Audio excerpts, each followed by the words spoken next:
In the early 90s, more than 2 decades since its last World Cup championship title, Brazil hungered for the trophy more than any other country on earth.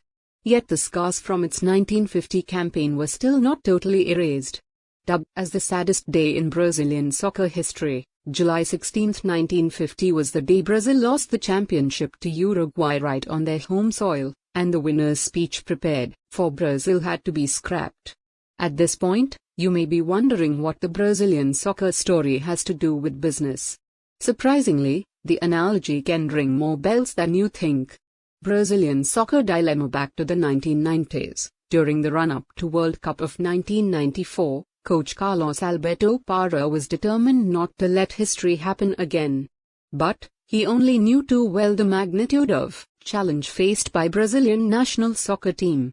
On one hand, the cheering of endeared crowds as soccer legend Pelé and his teammates lifted the World Cup trophy in 1970 still reverberated in his head.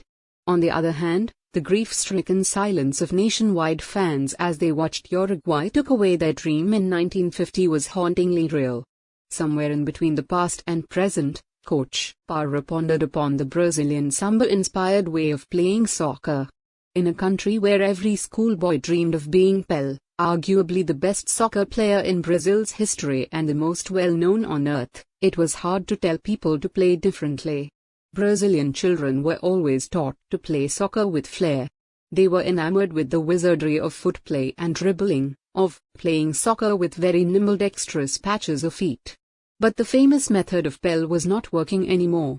The dry spell of World Cup titles despite fiery displays of skills between 1971 up till the early 90s stood as a daunting reminder.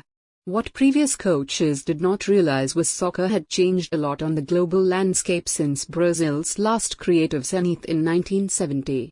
As the sport became increasingly popular in Europe, people there started to practice their own soccer philosophy which seemed to counteract Brazil's individualistic and improvisational style. Germany, Italy and the Netherlands began to make their names more prominent in the World Cup finals. Soccer was played on AstroTurf by powerful players and teams who played like network of players passing the ball rapidly to each other rather than keeping it to themselves. In other words, the network structural, defensive and strength-based style of European soccer had trounced the individual Brazilian wizardry. The champions comeback coach Parra knew the painful time had come for a total transformation. It was not as though Brazil had never had that spark of Europe's tactical organization before. In fact, in the very last year of Pelé's appearance in a World Cup, Brazil did adopt a compactness-based style where the team attacked in blocks with some cohesiveness between different sectors. The job of coach Parra then was to ignite the will to change, even if it meant starting from the root. While it was not possible to change the entire soccer mentality from 5-year-old children in time for the upcoming World Cup, he determined that he would have to change the selection practices. In fact, his idea was so humongous that it was almost equal to creating a holistic large-scale business transformation that most CEOs have to do at least once every 3 to 5 years in their businesses today.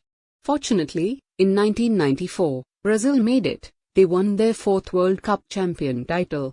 Despite being rather flat and lacking in flamboyant, spectacular footwork, the functional Brazilian unit defeated Italy and marked its successful reassertion as a formidable team. Under Coach Parra's guidance, the team was able to learn the new model of the game, putting behind the time when it seemed the entire future of South American soccer was in doldrums. There is a lot to learn from this transformation, feat of Brazilian and South American soccer.